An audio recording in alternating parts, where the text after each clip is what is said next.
What's going on, guys? Welcome back to another exciting episode. Today we're once again shore fishing on beautiful Lake Biwa, Japan. It's a pretty sunny, light wind day. I don't have high hopes for today at all, but we came here on the east side of the lake to try and catch ourselves a bass.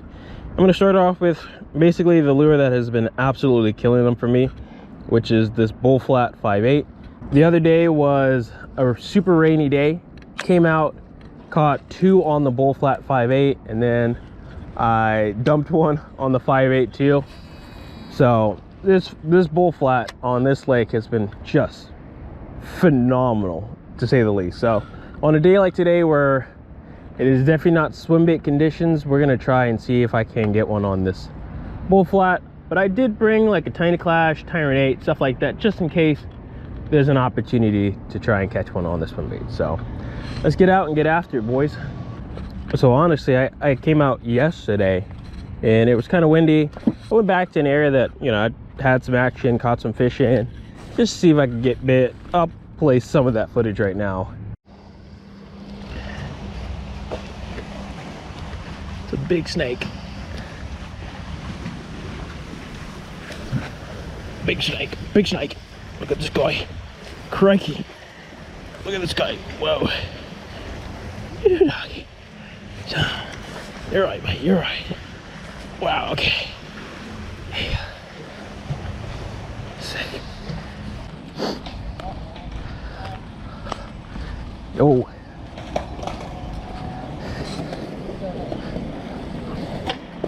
Oh, やば。すげえ。行きます。OK。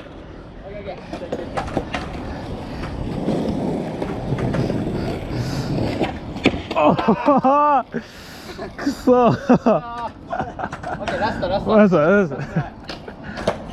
男のラスト。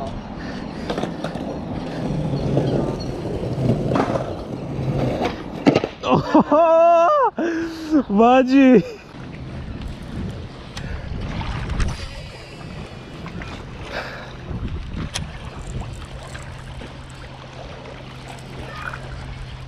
Basically, I didn't catch anything. It was bad. And so came over to this side, the opposite side, to see if I have any better luck. I haven't been on this side in a while, so I don't know exactly what's going on over here, but I've had success over here as well in the past. So, you know, it's June right now, so we're almost there in summer. Japan does have like a rainy season, so really for the days when it's cloudy and rainy, like I've got to figure out how to come out here and fish and film, because those are the days that I definitely feel like I have a better chance of just catching fish. You know, there's less pressure, and you know, the fish love the rain here on this lake, and so on and so forth. So got to figure out how to make my GoPro basically waterproof somehow. But when you see most of the fish catches on this lake, whether it's a swim bait or just a big fish, it's normally like a cloudy day, and rightfully so. I mean, it's the same back home. If I've got a nice cloudy day back home, I probably will catch a bass. Same.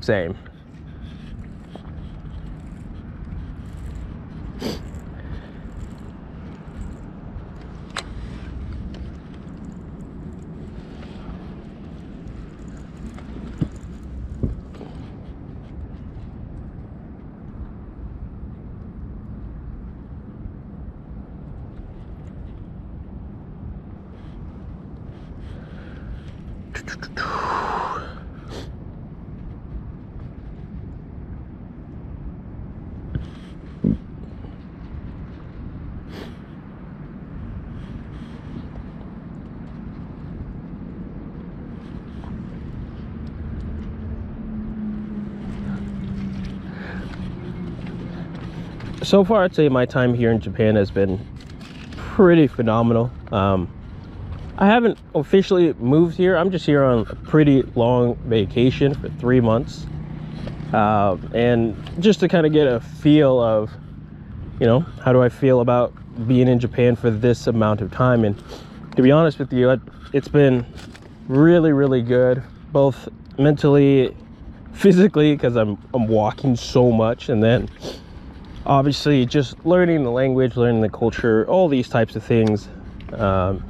Just you pick up on so much faster when you're here for this long. I mean, normally I'm here for like 10 to like 12 days, maybe 2 weeks max, but being here for this long, you start to pick up on things that you wouldn't really pick up on before, because you're here for such a short time. And being here for this long, you just get to experience a lot more things that you wouldn't before. And so in doing so, I think I've fallen more in love with Japan, and the idea and the concept to actually move here has definitely gotten stronger with time, because I'm missing out on still a lot of things when you think about it, like not living here or having like a residency card and all those types of things.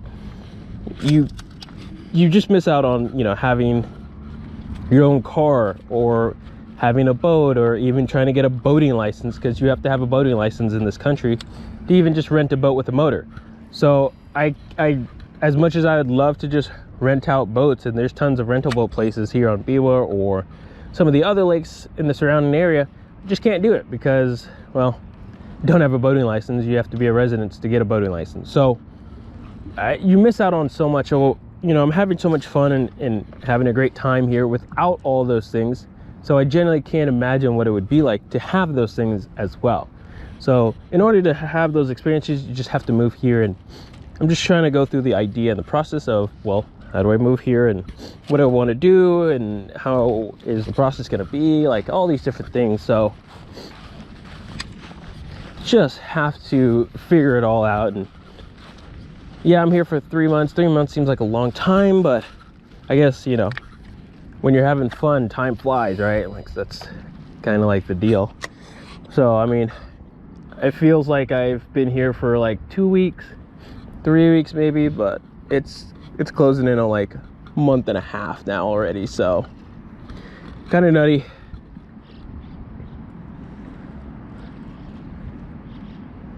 Still a lot of things I want to do.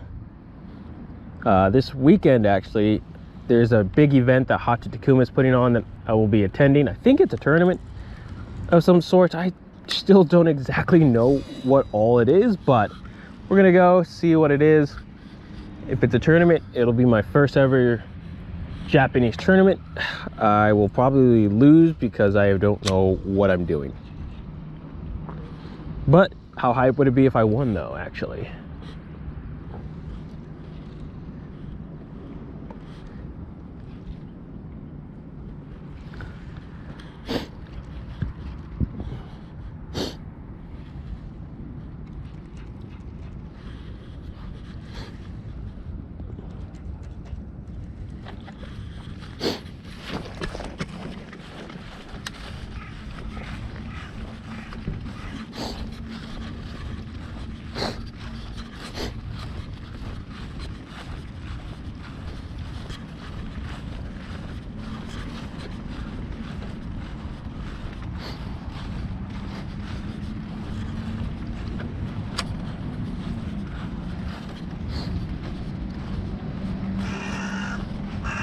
Oh, I hope there's just a 10-pounder in this tree.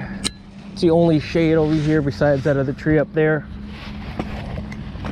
I've yet to catch a fish out of this tree before. Maybe we can do it today on some crazy stuff.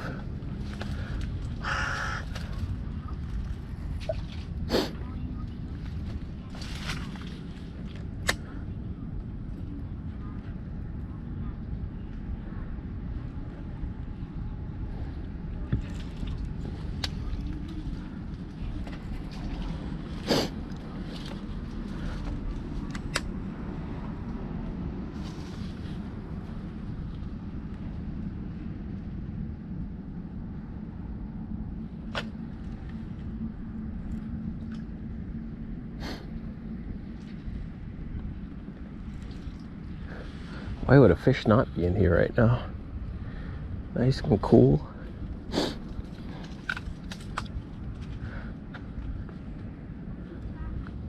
Things try to be a little stealthy.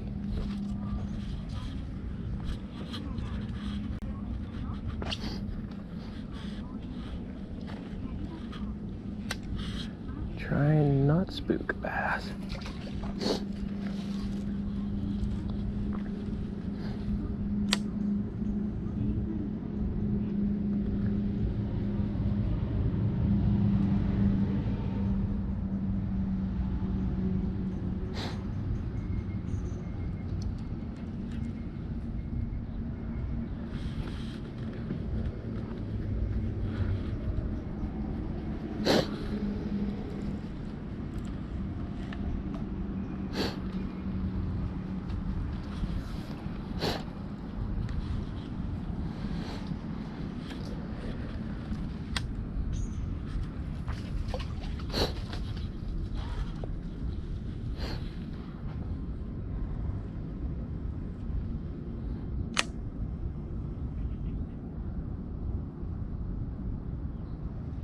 Man, it just drops off.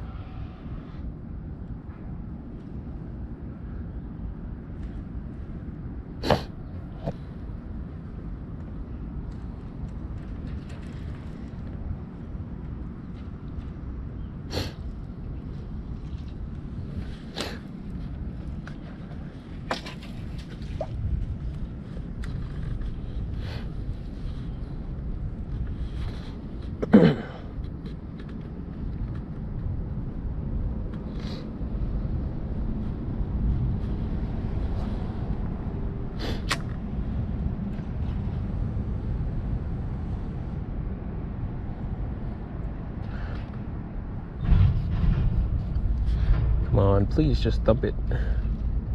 Smoke it, please.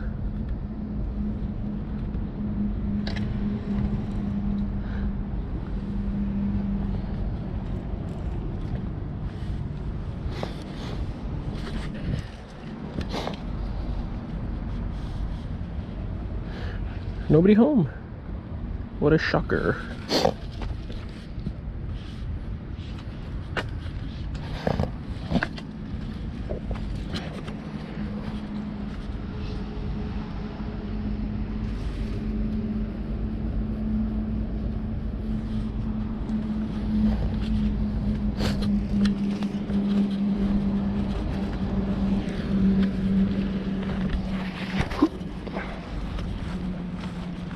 Gotta keep on trucking.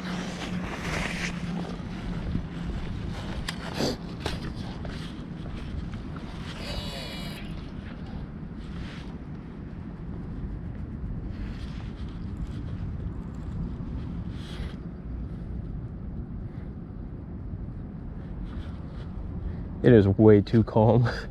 There's like no wind.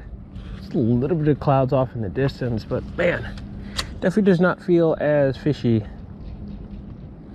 There's Morocco, though, which is a good sign. I can't believe that there's still Morocco shallow. Normally the Morocco are like done spawning by now, but Morocco is a good sign. Basically on this lake, I feel like the philosophy is find the bait and the pretty good chances that there's fish around.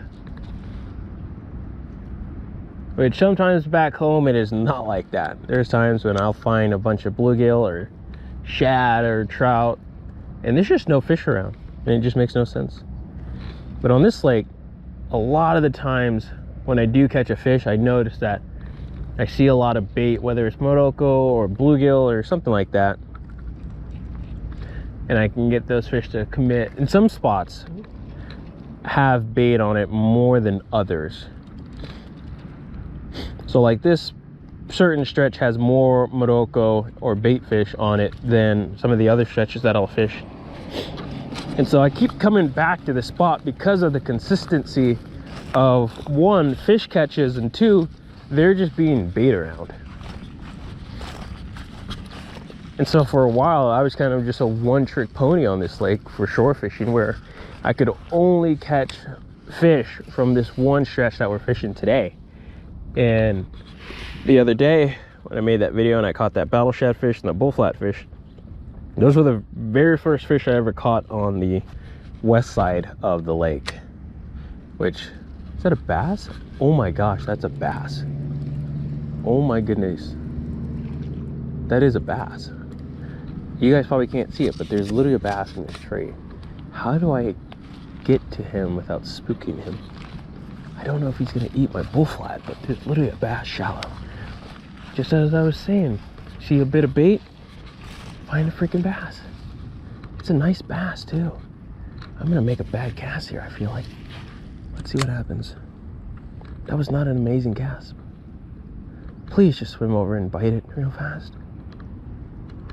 Wow, that was not a bad fish. Just as I was saying, find some bait, and there's literally a bass. There he is right there.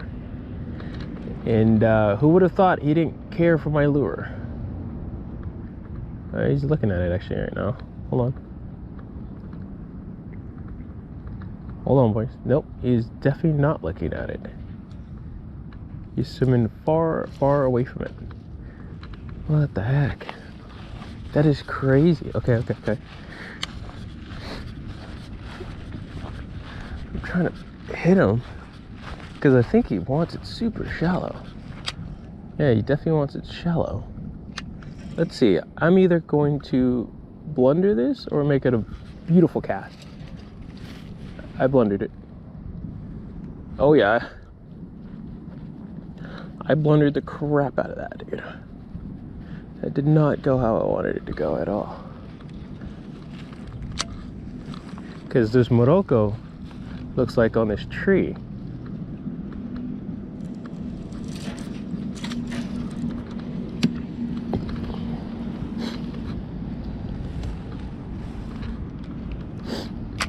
Ooh, what do I do? I cannot make a good cast on this fish at all. Here we go. Please eat it. He did not even think about that for a second. There was not even a single second where he thought about eating that thing. Okay. We'll just come back. I'm not tripping. So there's a fish on that Morocco. Good. Very good sign. Okay. Anyways, as I was saying, you find bait on this lake, there's probably a bass around. Especially this area. Now I'd say this area is pretty popular for fishermen. There's a few bass boats out there. There's normally always some shore guys fishing over here too. And I guess it's a known spot that has fish that's good for fishing.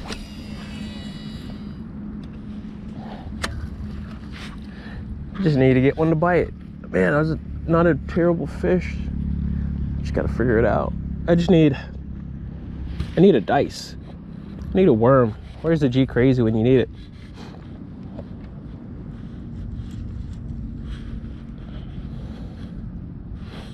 But yeah, after this Japan trip, obviously we'll go home, but I don't think I'm gonna be staying in Arizona for very long unless the bite is just phenomenal back home, but I doubt it. I plan on traveling, maybe going to Texas, hanging out with whoever, Jared, any of those guys. But I was thinking about going up north, fishing, maybe muskie, smallmouth, largemouth up north in Minnesota, Wisconsin, maybe go see Adrian at Scales and Tails. Just get out of the heat, just travel around. Hopefully you guys still care for the videos, but even if they're not in Japan.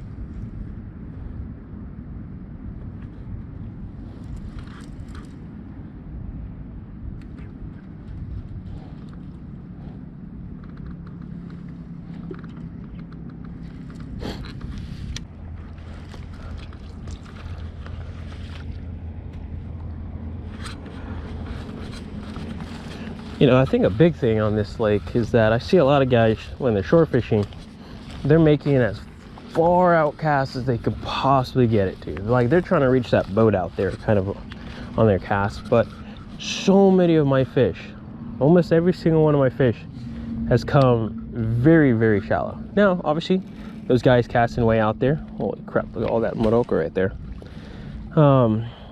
Those guys casting way, way, way out there, those guys obviously catch fish. I just don't have that kind of confidence. So I'm just kind of a target caster. So I try and find target spots like big trees or canals or anything like that.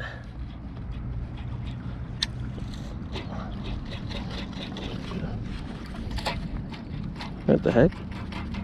Can you come out of there, buddy? Yeah. So I try and find, you know, trees, canals, you know, anything that just has some type of target to it that I think the fish will relate to and get on. It just makes my fishing a little bit easier to dissect, because I mean, you can make thousands upon thousands of casts just out in the middle, and if you don't really know what's out there, you're just hoping, praying. At least with, you know, these big trees or light poles or really just anything that kind of stands out, at least I kind of have an idea, sense of like, yeah, there's probably a fish around here.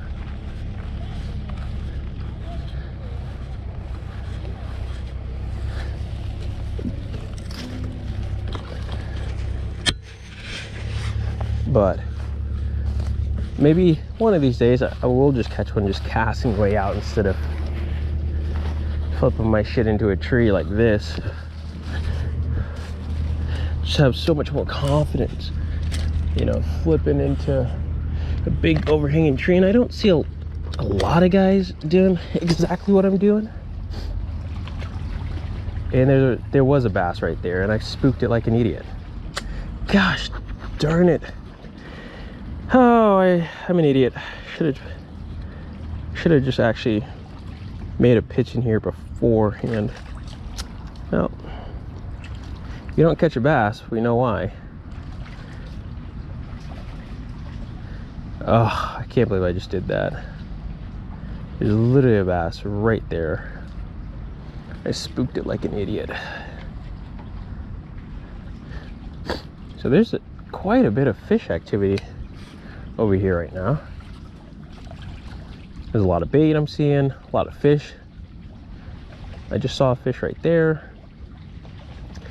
and he's too focused on trying to eat Morocco to just swim over and eat my bull flat.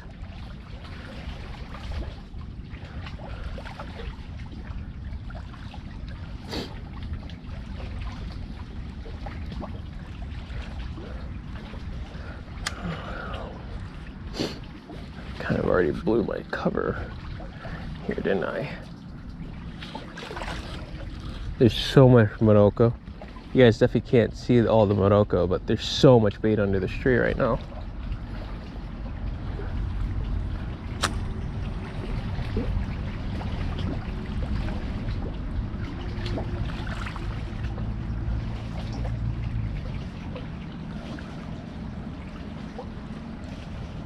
Oh, there's a bass right there.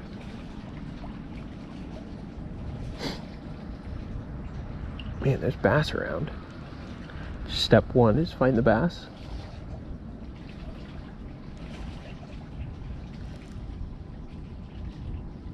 Oh. Man, there's a bass right here in front of the tree. There's a couple bass actually I'm looking at right now. Oh, they're all just trying to eat this Morocco.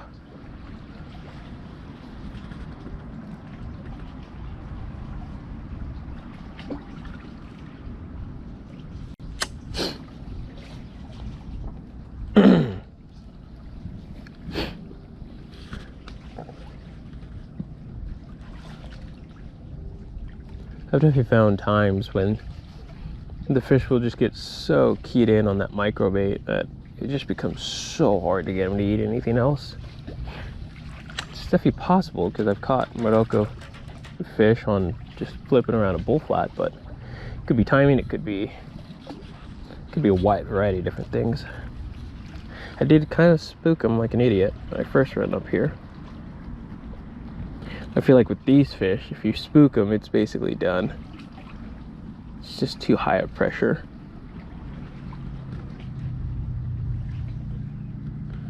So we'll just make a mental note, come back, pray that I don't spook them again the next time. So much Morocco.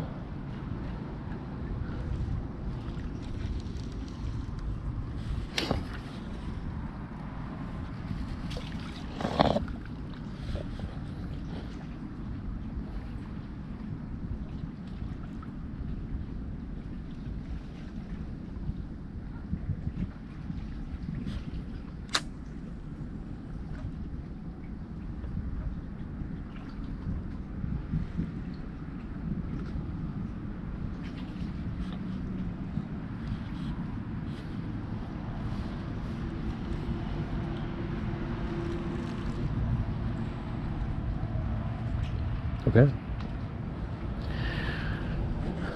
Duly noted. Fish under this tree.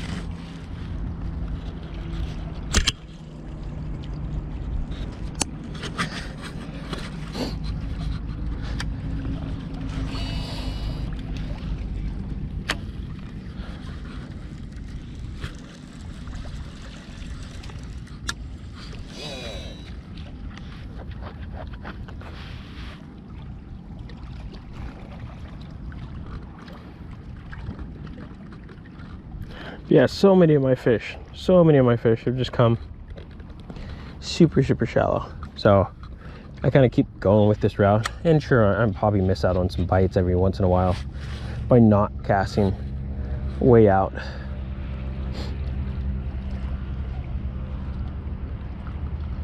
Out in the middle. But you know, when you're seeing fish that shallow and you're seeing all this bait that's literally in 2 feet of water, it's hard to not just look shallow and try and fish shallow. My first ever Biwa bass came from that light pool on the Clash 9. Nice fish, like a high 7-pounder. That was a heck of a day. I mean, an absolute grinder of a day. I think I walked like 12 miles or something that day. Fished forever, 15 miles, something crazy. Just to finally walk all the way over here and catch that fish. I was so stoked. So, light pole, it's only done me good one time, but first ever time. And of course, GoPro just died right before then. I was so mad, but it is what it is. You get a lot of fish not on film sometimes, and that's okay. Not everything has to be filmed, I suppose. More of like a personal thing with my own eyes, because what happens is when I catch a fish on GoPro, my memory of the fish becomes what the GoPro saw instead of what I actually saw. Which, yeah, it's fine. It's not a huge deal, but when you don't get it on film, at least you can still kind of remember stuff. But when it comes down to this stuff, it happens so fast. Like, everything happens so fast. So there's definitely been times when I'll catch a fish and I'll be like, oh, you know, I did this happen, then this happened, and that happened. And then I look back at the GoPro footage and I'm like, wow, none of that happened. Or wow, I completely missed this part of the fight, or whatever. And so you're just able to like kind of relive it a little bit more with the GoPro.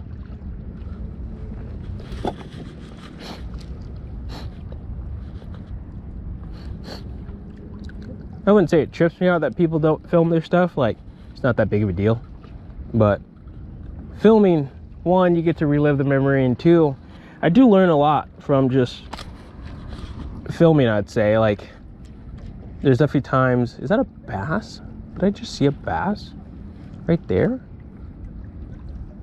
Is that, or is that a carp? I don't know what that is. I don't know what I just saw in my own eyeballs.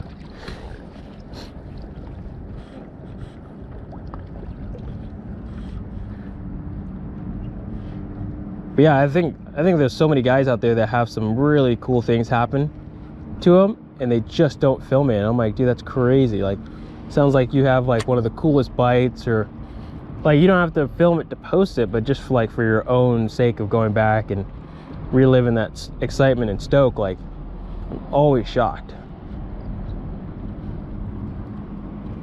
because I think people think that like just because you film it means you have to post it online, and it doesn't really need to be that.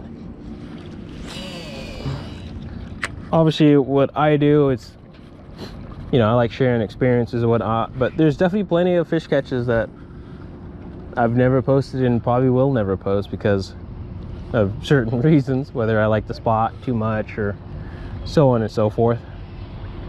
But to go back and relive those moments is pretty nice.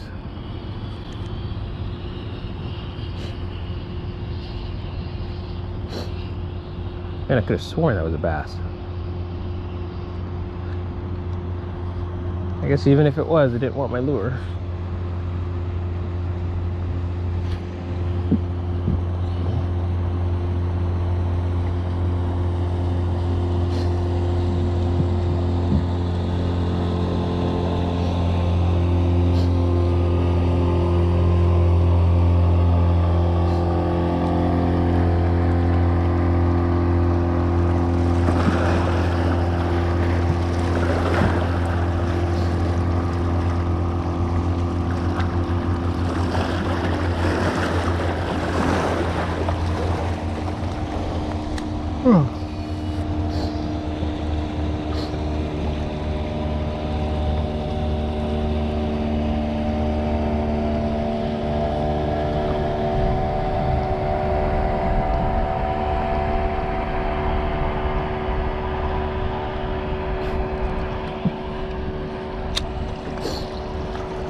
Man, I tell you what, days like this is so different than the days when it's cloudy or rain or wind. It just feels so hopeless sometimes, especially like this. But I mean, that is just a characteristic of Lake Biwa bass fishing. So, it's not easy. This place reminds me back home almost to a T, actually, to where there's just windows, and there's obvious days when you're probably gonna get bites rather than others. And at the end of the day, it's a bass. Like, they can be so temperamental. You know, one day they're full speed, can't do no wrong, and then the next day they don't care what the heck you throw at them, they ain't gonna touch your thing. Ooh.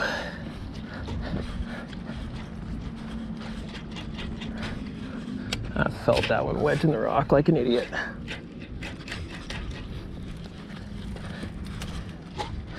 Come on, slime.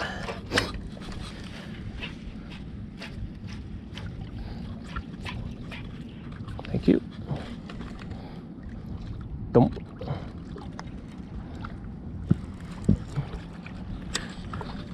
That is the one thing about this bull flat. I love this bull flat, but around rock, the way that this thing glides, sometimes it will just literally glide into like the smallest crevice and you're absolutely screwed.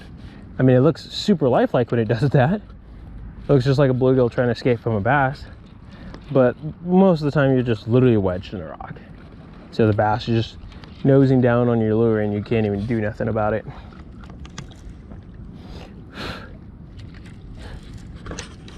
All right, we're going deep. We're going deep. Gonna send this one. Maybe you sent it too far. But what's crazy is after that little inlet that we were just fishing, I don't see as much Morocco on this side of it. There's so much more on that side. Don't know why, but there's still some.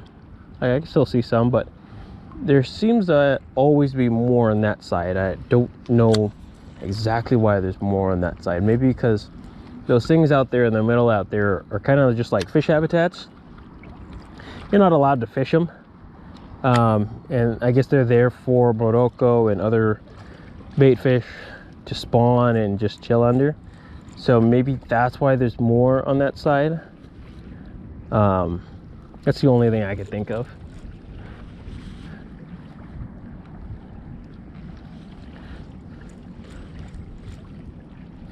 Because it's all the same rocks, same depth, maybe, if anything, maybe deeper on this side even.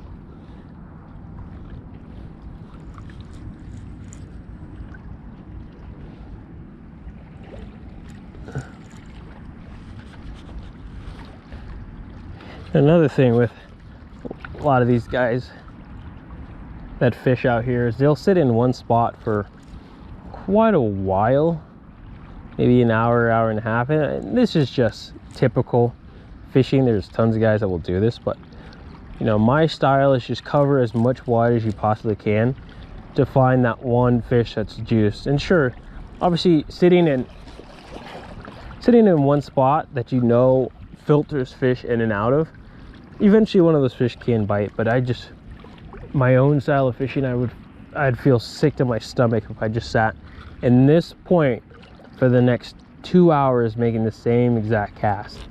I would just lose it. And I'm sure eventually a bass will swim over here and maybe see my lure and eat it. But I'd rather find that active fish now and just cover water, new water.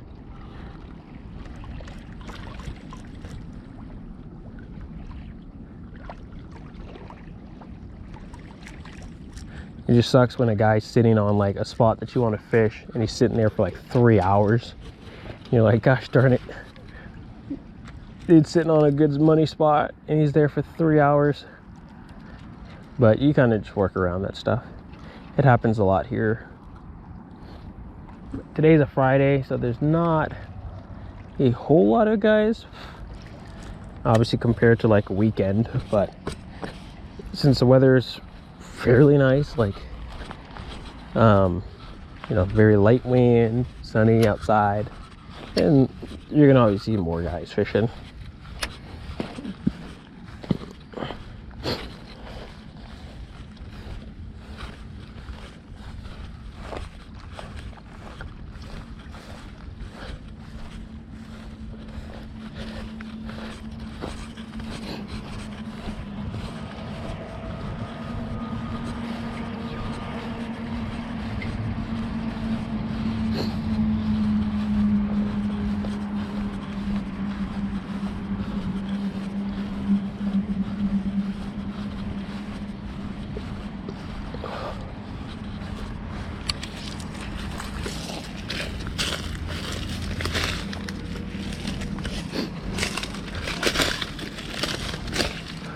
Well, gotta have to try every tree now after that last tree had so many fish under it.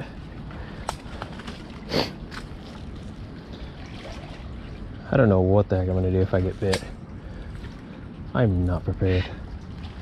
I have no room to set the hook. And thank you. Okay. Don't panic. Oh man. and I'm wedged in a... Okay, I'm out of the rock. Please just get smoked.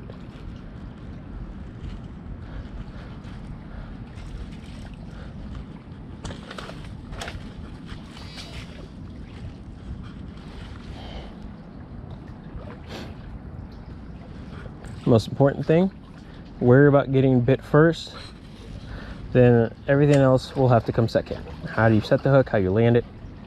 It's kind of words to live by. Can't tell you how many times I've said that. Get bit and you're just like, well, I gotta figure it out in the moment.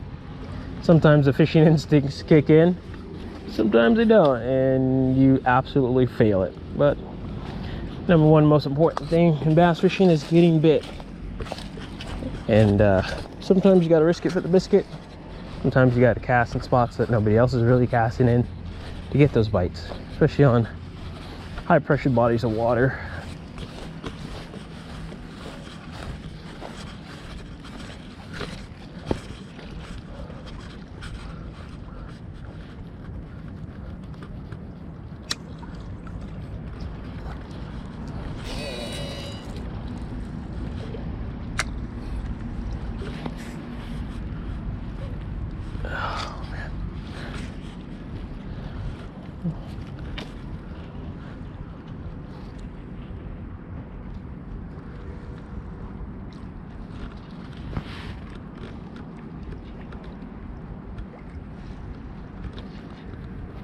I am curious on how many of you guys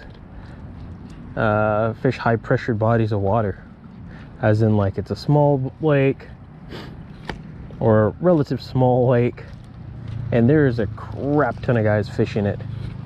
Obviously not to the pressure of like OHIV or anything like that, don't be ridiculous, but you know, back home I've got a lake called Saguaro Lake, and Saguaro is a fairly small lake. Like from the bottom of the lake to the very top, if you're running in just a normal bass boat, you could probably get there in like 30 minutes max. And you know, there's only so many spots in that lake, but since the fishing's so good on that lake, so many guys show up and those fish kind of become pressured.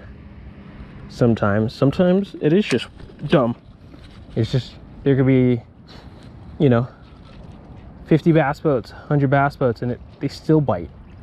But you know, at the end of the day, those fish will kind of start to catch on to the pressure and rethink about what they're doing, and then it kind of comes down to like specific spots and specific timing as well, that ends up playing a huge role in actually being able to catch fish. I think, you know, the biggest thing in just fishing is just timing and just being at the right place at the right time. Sometimes it's predictable, but sometimes it's not. But you know, if you put in enough time and effort, you can kind of start figuring out like, okay, this time of year or this kind of conditions or days results in, you know, this spot bites pretty good, or this whole area bites pretty good, and so you can kind of dial it in a little bit. I think being consistent on catching fish and big fish is probably the most important thing to me. And to be able to do that, you have to spend so much time and figure out the small nuances that are in bass fishing, unfortunately. There's a lot of small nuances in this stuff. You know, stuff that guys probably aren't thinking on the normal, because, I mean, why would you take bass fishing that seriously? You know, there's a time when the wind direction was the most important thing on some of the lakes that I fished, where if the wind wasn't blowing a certain direction, I basically wouldn't even go fishing. And the only reason why I figured that out was literally just watching footage. So I caught a fish, watched the footage, took a bunch of notes on like the conditions that were happening that day,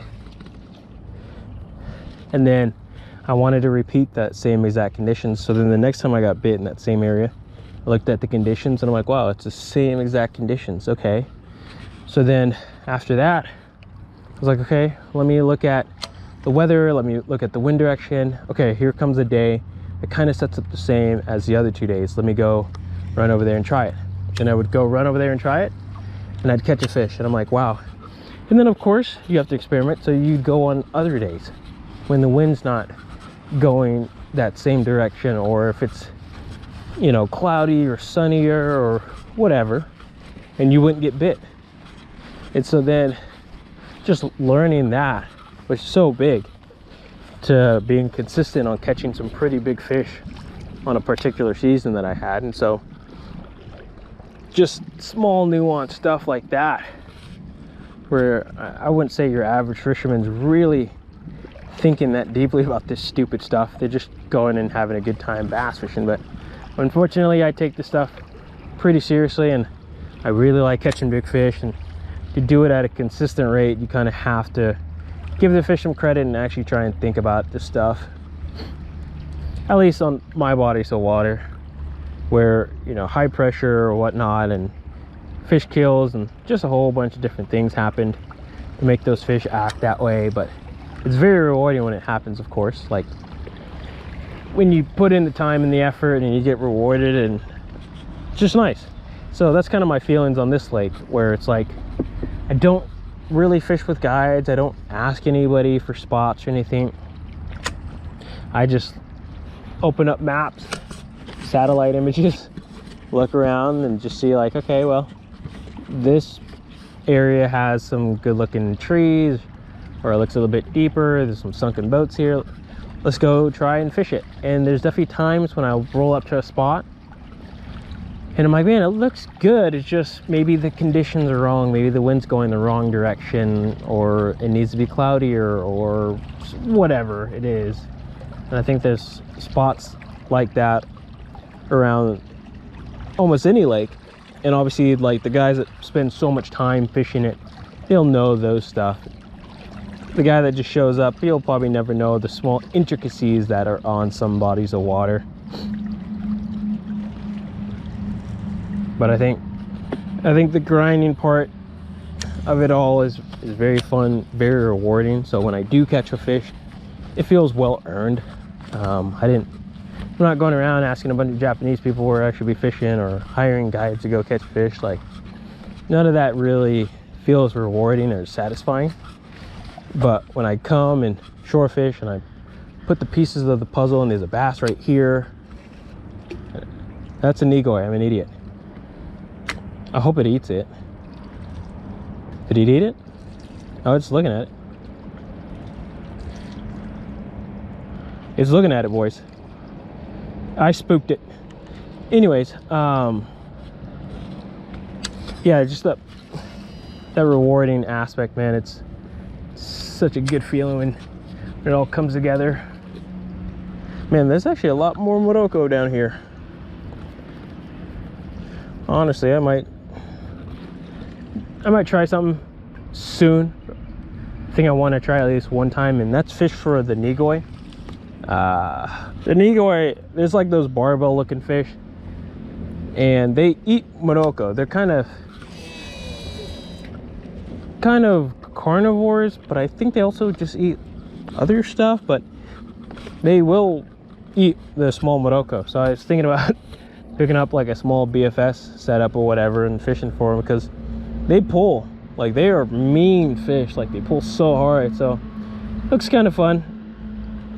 Just try something else instead of the bass, especially on like a day like today, when it's like, the bass fishing probably isn't amazing, but you can probably catch a bunch of nigoi on a day like today with BFS. Just, I've got so much time here to spend, so just one day for one thing. Like when I did the catfish video, it's like I spent like a quick afternoon doing that.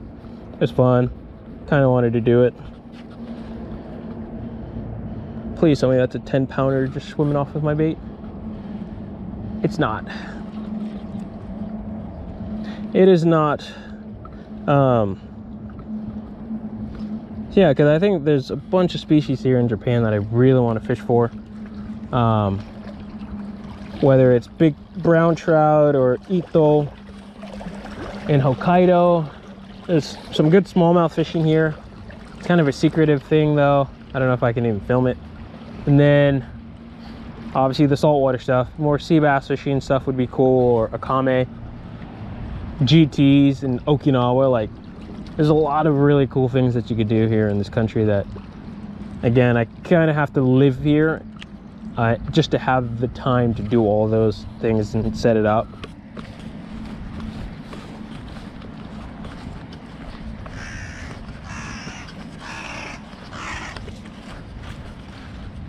But yeah, I mean, obviously bass fishing is my #1 favorite thing to do. But as some of you guys point out every time I go fishing is, yeah, if I get bit, I'm reeling that fish in as fast as I possibly can, because it's been weeks or months without catching a fish. I'd like to hold one. I don't bass fish for the fight. I bass fish for basically the bite, and just to get them on the swim bait. If I wanted to fight a fish, I'd go to, I don't know, California and fish for yellowtail, or Florida for tarpon, like something that actually pulls. And realistically, in the fishing realm of things, you know, an 8-pound largemouth is a pretty good fish for bass fishing, right? Like, I think if anybody caught an 8-pounder, they'd be pretty stoked with it. But then when you talk to somebody that's not into bass fishing and you're like, dude, I caught a giant the other day, it was 8 pounds. That stranger is going to look you dead in the face and think to an 8-pound dumbbell and be like, that's it? That's a giant bass? That doesn't make any sense.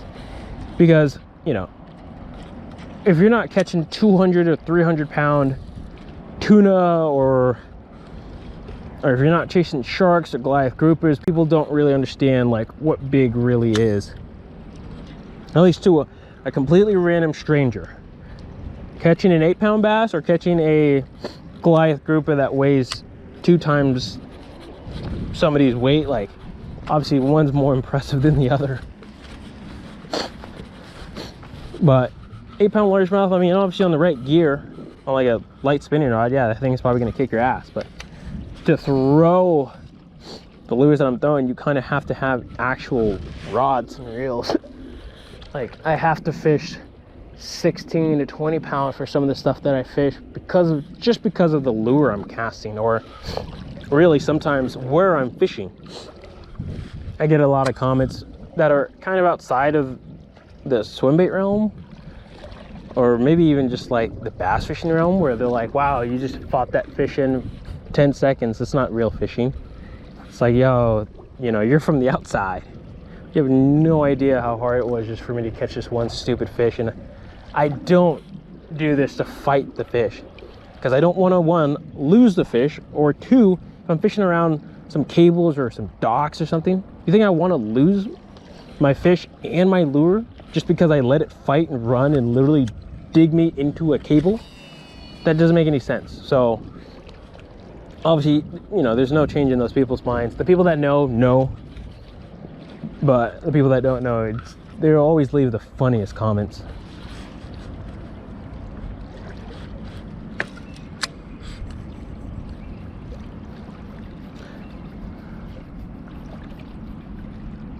Okay, nice wind here now. This is a pretty popular section down here on this end. I caught a Tyrant 8 fish out of that little tunnel thing over there back in March. I've had a couple other bites off this point. See a bunch of guys fish down there. A bunch of boats like to fish this area. So it's definitely a good area. Come on, give me a thump, give me a thump, give me a thump. Nope. Now, I've only ever caught that one on this side, but surprisingly there's a lot of Morocco even down here. You can see that there's a herring on the other side. We've seen quite a few herring around. We've seen quite a bit of bass too. Just, you know, trying to figure out what they want to buy.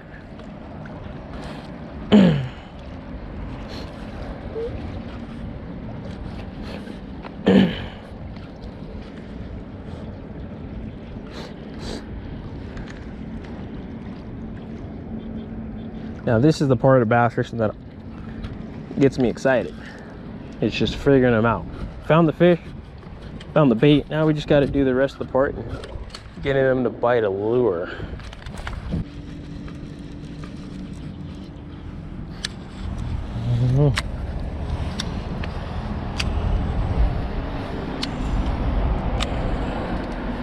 Okay.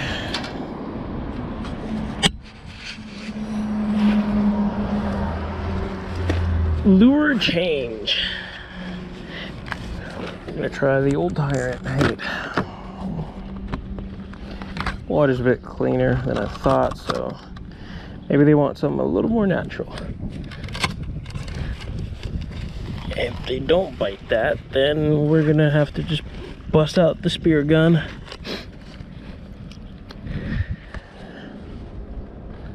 Oh, my line is toast.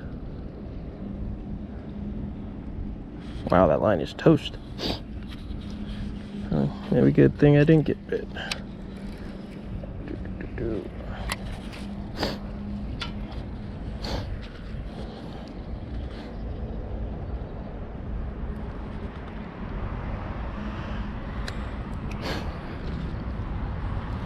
Can I see you?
What the heck is going on?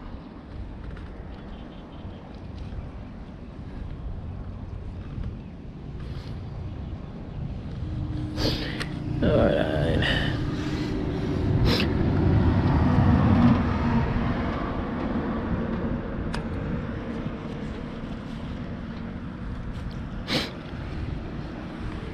I need to see this guy.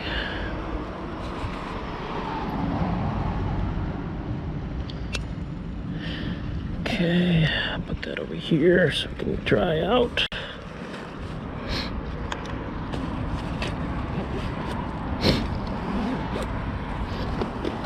Okay.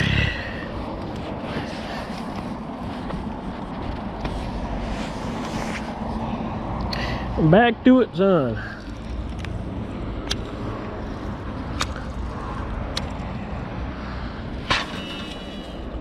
Wow, that was another horrible skip.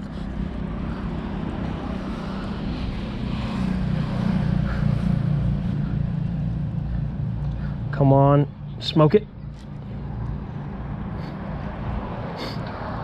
Eat it off the surface right now, please.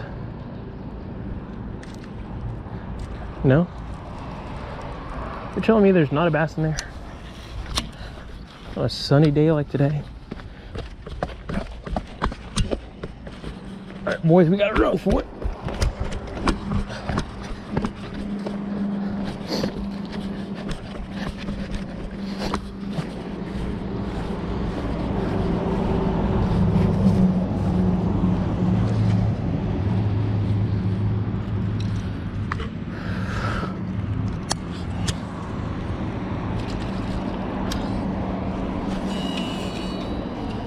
That's better. Don't.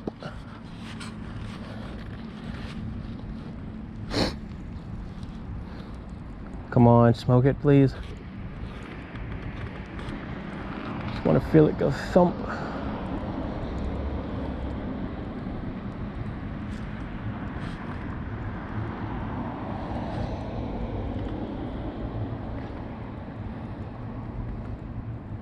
No?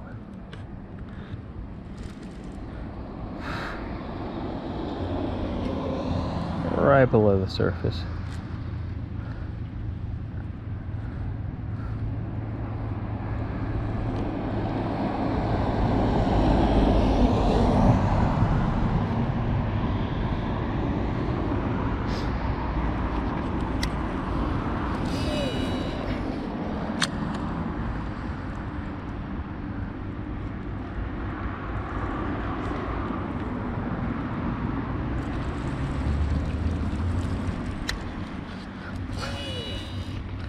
Try it again.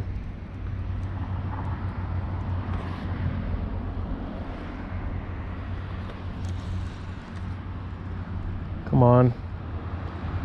Come on, eat it. Right on the surface.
So the way I've got this Tyrant rigged is just weightless 8/0 beast hook,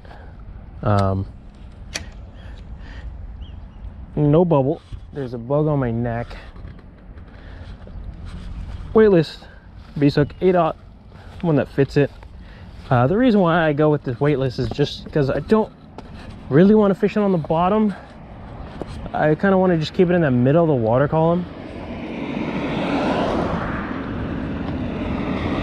And then I have just a few really small nail weights in it on either side, just so I can get a bit of a slow sink. But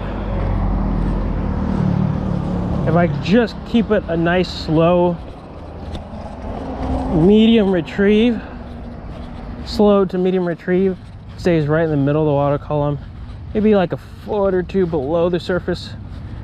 And that's kind of just how I've been really like fishing the Tyrant. It's not on the bottom, it's not on the surface, so it just gives the fish maybe something different to look at, especially if a lot of people are fishing it on the bottom or up on the surface. This just shows the fish something maybe a little bit different. I've had a lot of success doing this. And the other nice thing is too, if your fish just aren't eating off the surface, which I'm sure these fish are, but back home my fish don't really eat off the surface like they used to, so I don't want something on the surface. However, if I fish something on the bottom could just be filled with algae and just slime, like nasty stuff. So keeping this thing a foot or two below the surface gets those fish to come up, eat it, smoke it. And it kind of goes against everything that I've thought about before, in the sense of like, you want to pin something, whether it's to the bottom or to the surface, but the fish will just eat something in the middle of the water column too. That's no problem for these fish. Maybe you have to give it a little, you know, speed up something. And other times they will just flat out just absolutely smoke it. Another bug on my neck. Man, these bugs here in Japan don't know anything about personal space, but that's how I've been liking it. Just weightless beast hook, and if you don't put any nail weights in it, it will be a floater, so you can fish it kind of almost like a frog if you wanted to. I know Mr. Jared Swafford out in Texas, he likes fishing the Tyrant as well on the beast hook, weightless, but he does not put any nail weights besides one small one in the anal, just to kind of have it be like a nose up action.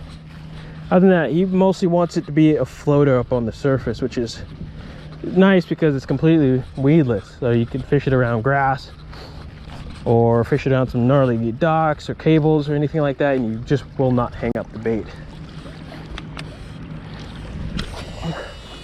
We're going out, baby. We're going out. I know every fish we've seen today has been literally in 2 feet of water, but we're going out.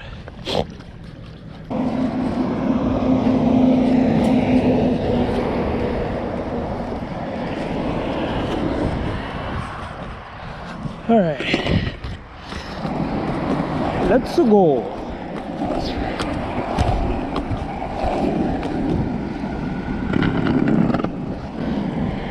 I grew up pushing Mongo on the old longboarding days when I used to longboard to school and whatnot, or to the lake, to the urban spot or whatever. And I obviously never really cared, because whatever, like, why would I care about how I push? But many years later, I said, screw it, let me just learn how to push normal. So I can do it both. Obviously pushing Mongo, I can push faster, more balanced, more cool looking, steezy, I guess you could say. But either or. And honestly, I wanted to learn both because if my legs get tired, like if my left leg gets tired from pushing or whatever, I can just kind of switch. So if one day I'm like, you know what, let me just push with my right leg instead, I could be able to do that. You know, before, when I would just walk, man, does it take so much time away from actually fishing. Like this little part that I've been pushing, it just takes so long to walk it. And the reason why I brought a penny board to Japan is because of this. I can cover so much more water in a day. Just point A to point B, like, it's just so much more convenient.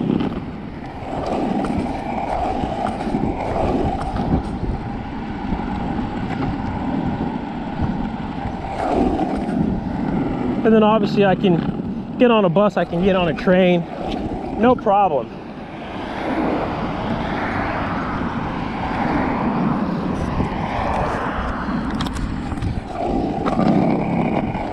So realistically, the penny board is an absolute game changer for what I'm doing, at least.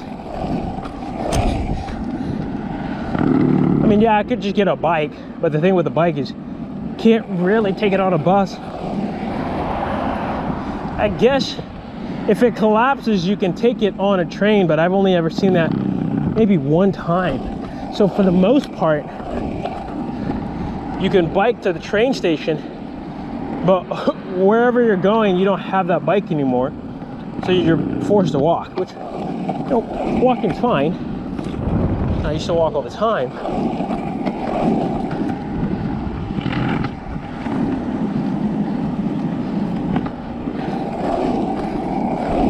But in the case of just trying to cover more water throughout a day, having this little penny board is cash money.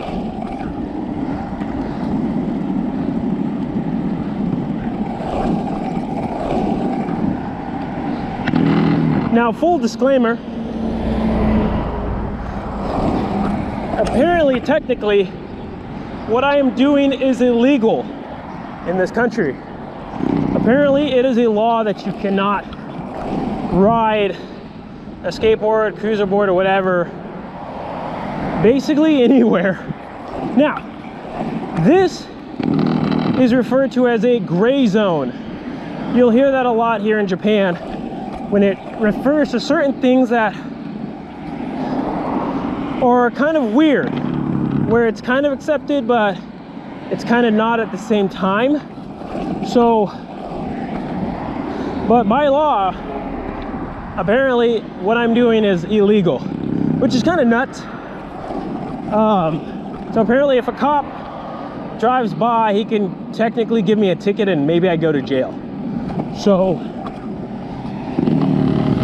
but again, it doesn't really make sense if it's illegal to basically ride on any street, because they sell these boards in Japan. Like, there's a whole official page for penny skateboards for Japan. And if it's illegal, I'm like, why would any shop, and there's quite a few shops where I can go in and get like a cruiser board if I'm not allowed to use it. So it's a very strange thing. But I had a Japanese viewer reach out to me, be like, hey, you know, the penny board is cool, convenient, but it's illegal. So, you know, whatever. And I was like, that's crazy. So I read up on it and he wasn't kidding. But I asked my buddy Sammy, I'm like, hey, did you know that the penny board is technically illegal, and any cruiser board where if you just don't go to a skate park and you just use it to cruise, it's illegal? And Sammy had no idea. So I was like, dude, if it happens, it happens. Whatever at this point, like, give me a ticket. But if I get a ticket for basically just skateboarding down a non-busy street, well, it's gonna be a viral video, boys. That's all I'm gonna say to that.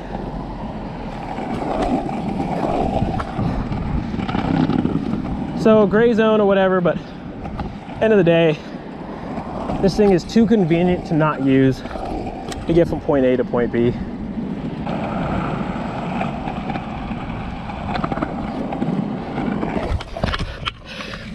Oh, and just like that, boys, we came to the next spot.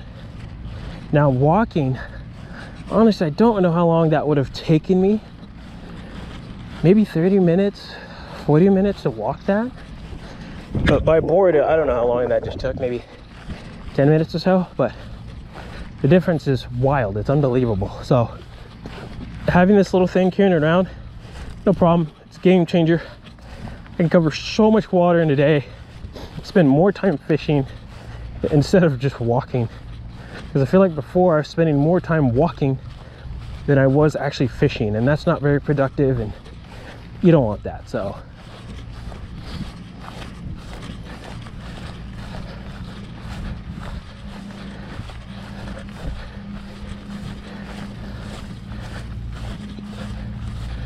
I really like this spot. I've yet to catch a fish from this spot, but I've seen quite a few fish here, and they're just like these big kind of like points that come out, and every so often there's fish on them. I mean, they look the part, they look really juicy, but again, I've yet to catch a bass off of it. I like the conditions now. I don't know, again, I don't know where these conditions came from, but I like them. Into the jungle we go. Oh, please don't kill me. There's a thorn bush right here, fellas. There's a bug trying to fly into my ear, which I would appreciate if he didn't, because I'm just trying to go fishing. He's still trying to get in my ear, boys. Okay. As you can tell, it's summertime. There's so much overgrown stuff. Okay, overgrown spider webs everywhere. My absolute favorite.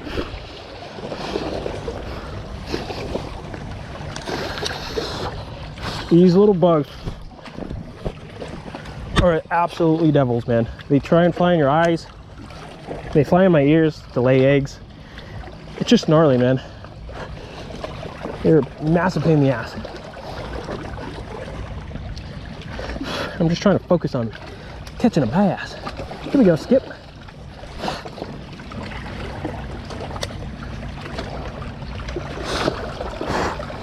They don't bite. They just like to try and lay eggs in your ears. Which is not cool with me. Oh man, I can't believe that wasn't a fish. I like this water clarity though. It's a little bit stained, which helps. A little stain goes a long ways, I feel like.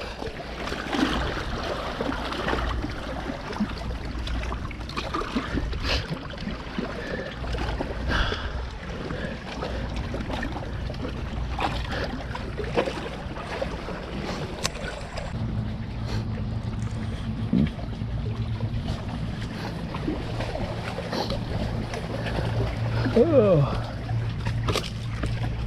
All right. Let's see if I can miss a big giant one right now doing this.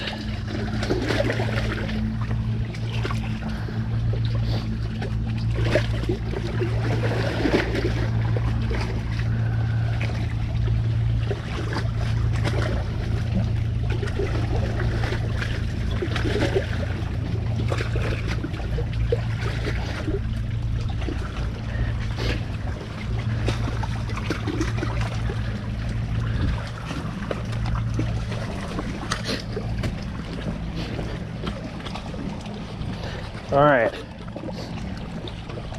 here we go.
All right, back to the jungle we go.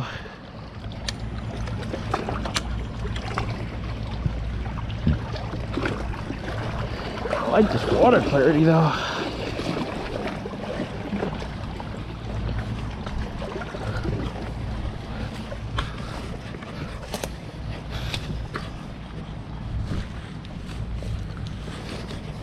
The amount of spider webs that I've eaten just today. But this is what we have to do. We gotta go fishing, gotta find the secret spots. Here we go, boys. We're going through, we're going through. Whew. So gnarly.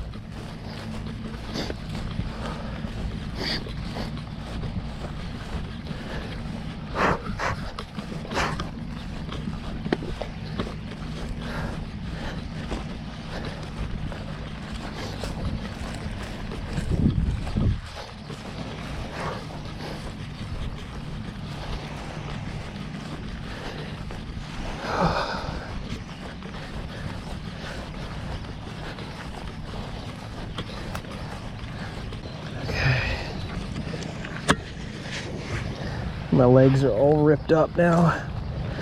Backpack's coming off. Ow. I've seen more fish on this one personally than the other one.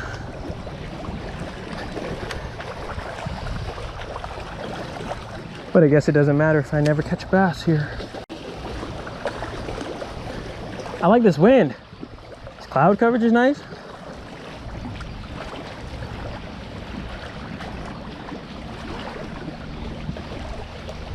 Thump it now. Come on. There's got to be one of you. Over here.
Well, that didn't go as planned.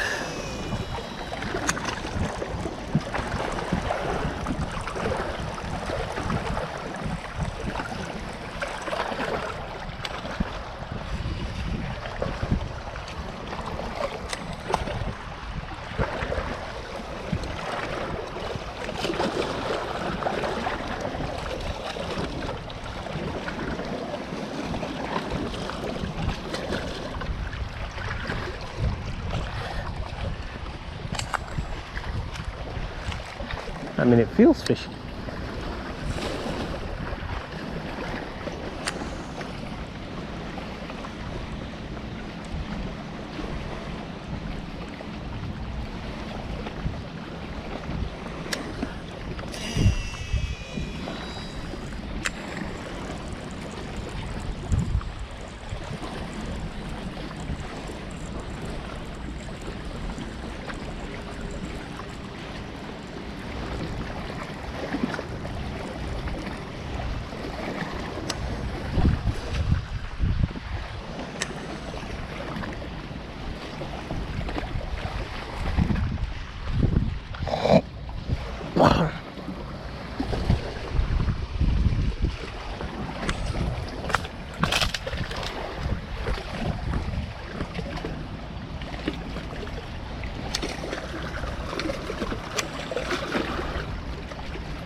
There's always a stick.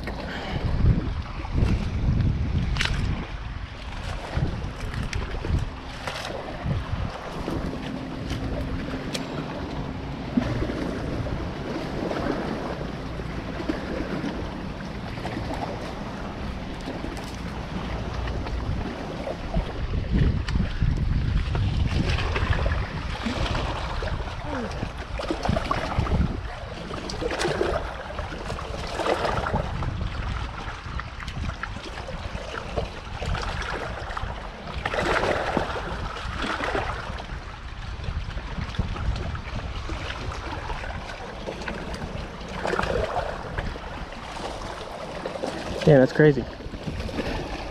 Look at the cast.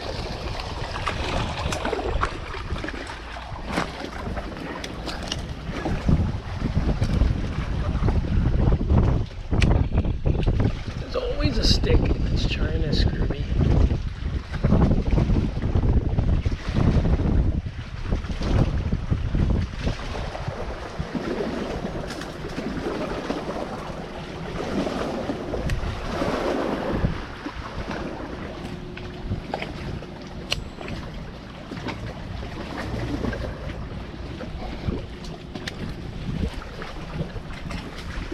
Oh my gosh. That's why we throw weedless bait.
All right, let's run back down where we saw the bait, saw the fish.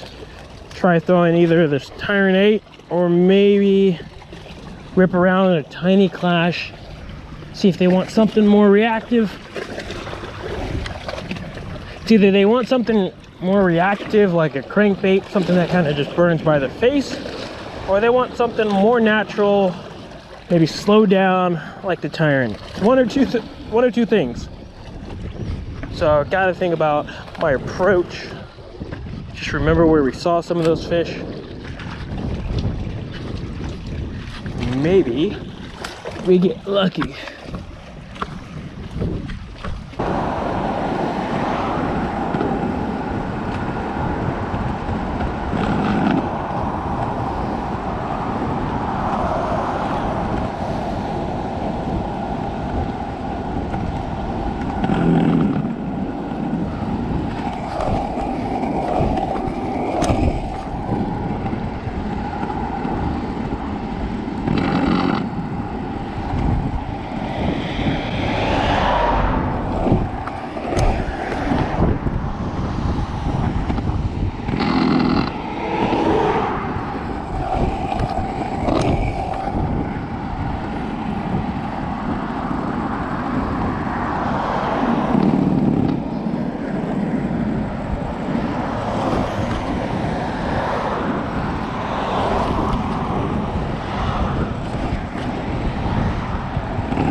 these for my liking.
Back at it like a crack at it.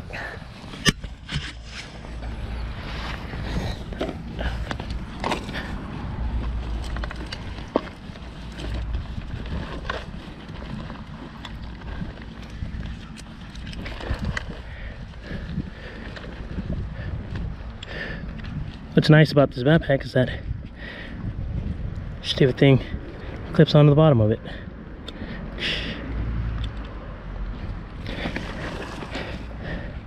Super nice, so I don't have to carry it around like an idiot.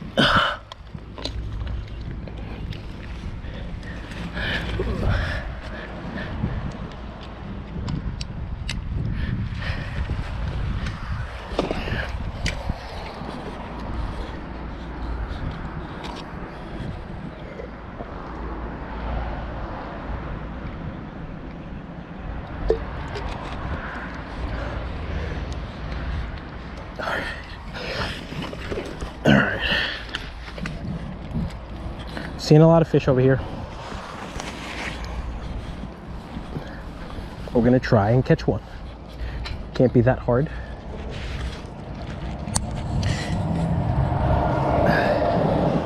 It just can't be that hard. Wow. What a fantastic cast by Jeff. I guess it can be that hard if you make casts like that. My goodness. Don't do that when you're fishing. I highly recommend you not doing that. Oh God, what happened? Okay. Let's just put you back where you belong, which is inside the bait. And then out through there. Okay. Here we go. Second time's the charm, boys. Okay. Just reel it, feel the thump. Set the hook, capture the bass. Super easy.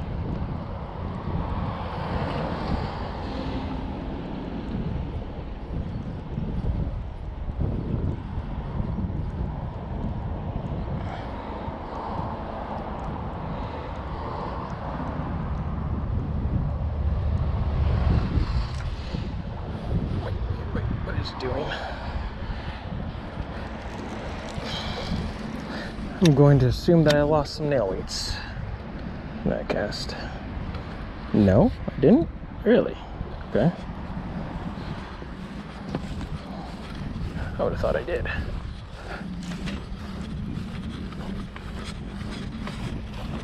Oh. All right.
All right.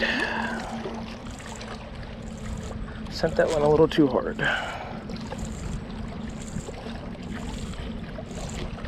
What is going on with me right now?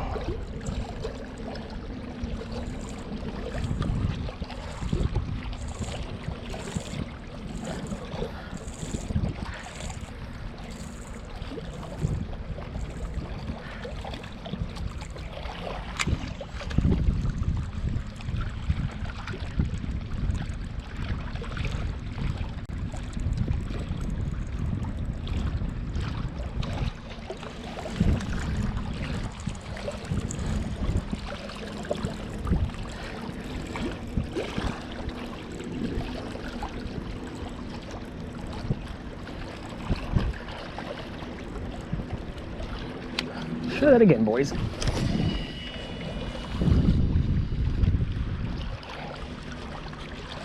Let's try that again.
All right, we made it back to the zone. Let's see if we can't just get super lucky.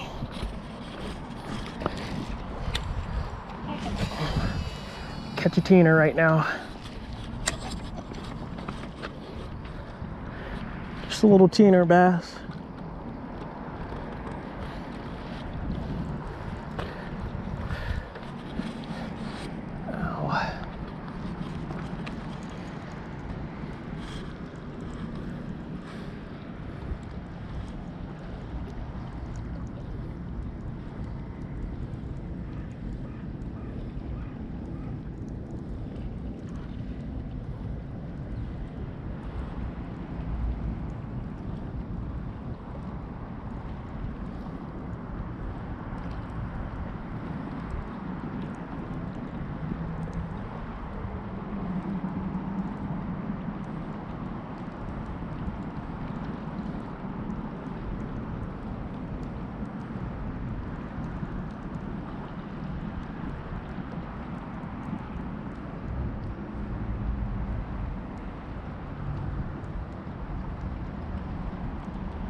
Up to this point.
What do I do?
We're gonna try something different.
Oh man.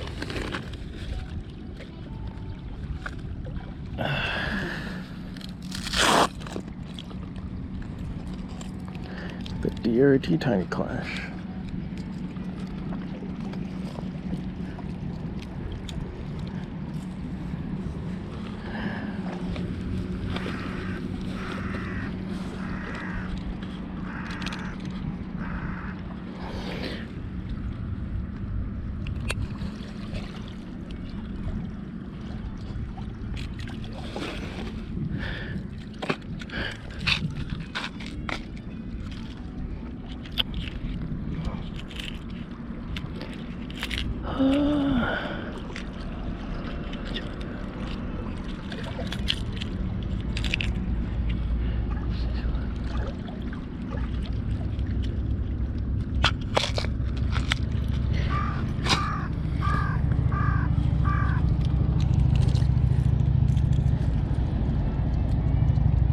Just putting a small grenade weight on this guy.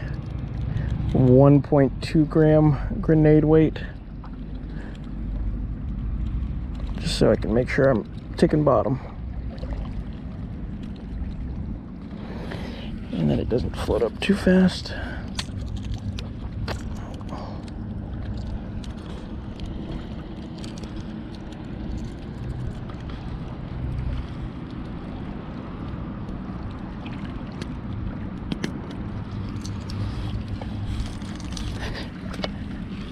We're gonna just try a bit of like some stop and go action along these rocks. Maybe try a bit more of an aggressive approach.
try this tree again.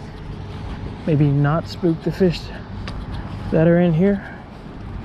That would be nice. That'd be clutch.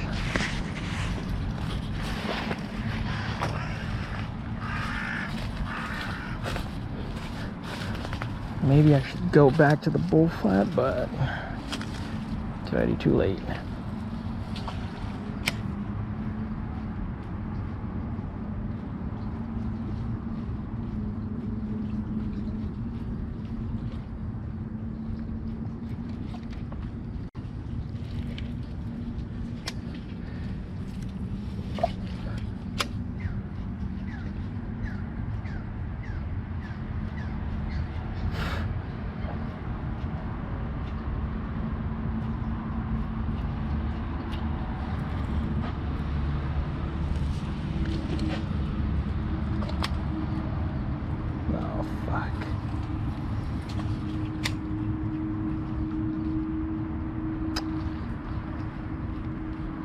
Well, they're still in here.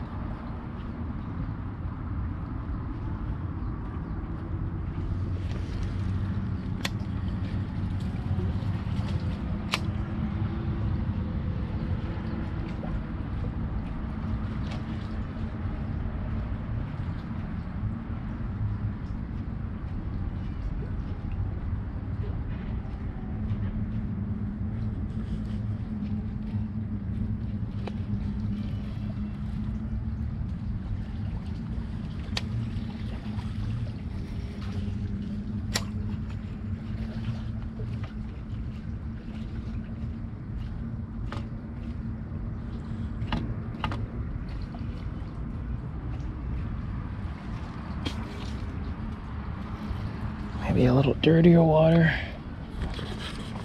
would help me out probably quite a bit, but we don't have the luxury of having dirtier water.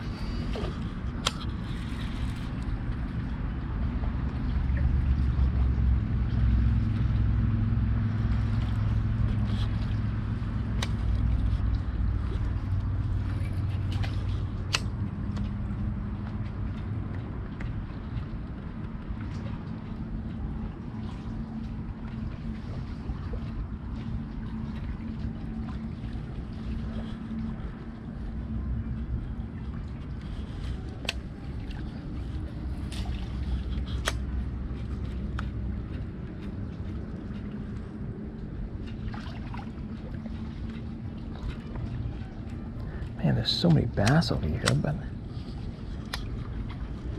can't get in the fucking...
Okay.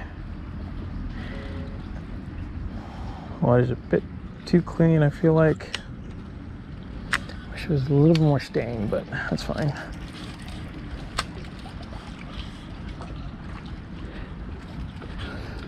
Maybe a little light. This fish might bite.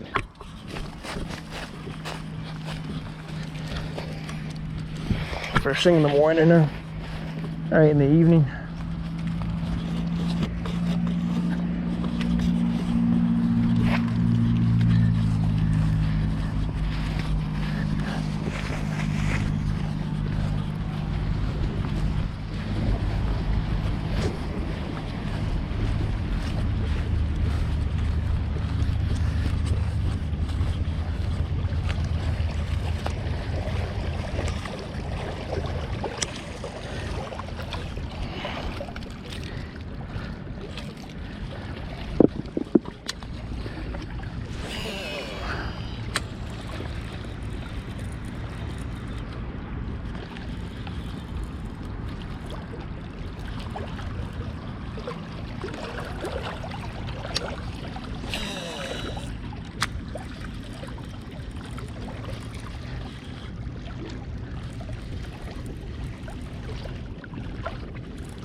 Pure reaction now. I can't just get one triggered and fired up.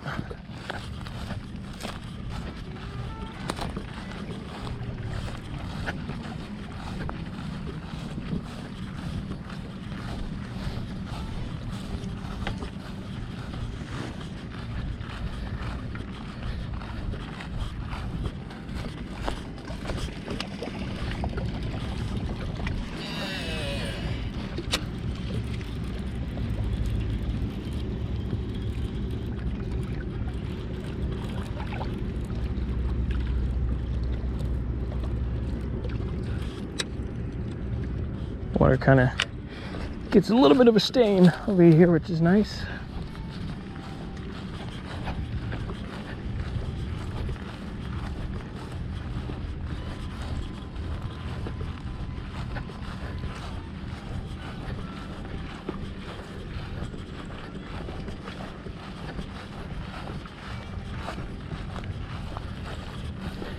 Gotta remember we've got, I used to think there was a fish over by this tree earlier.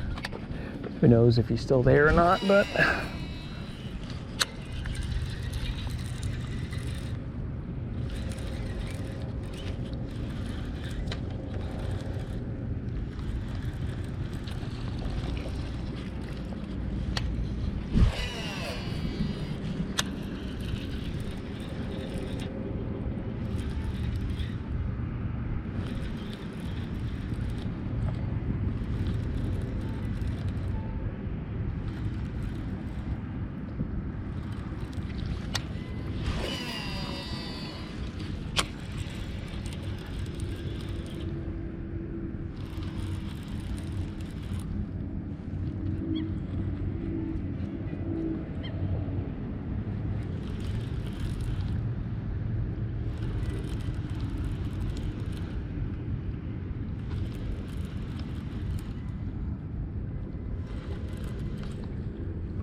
alright, well, he either wasn't there or he just didn't feel like biting.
All right.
All right, the last cast here, boys. Last cast.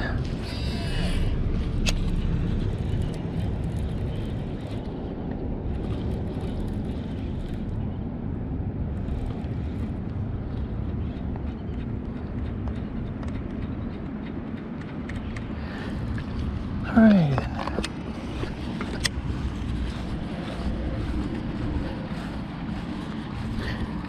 That's gonna do it for us today, boys. We got some other errands to run, but if you guys made it this far into the video, I really do appreciate you. Again, I got a tournament thing happening this week, so I'm excited to film that, and hopefully that goes well and at least the content's good enough for it. So other than that, thank you guys ever so much for watching. We'll see you guys on the next episode. Peace out.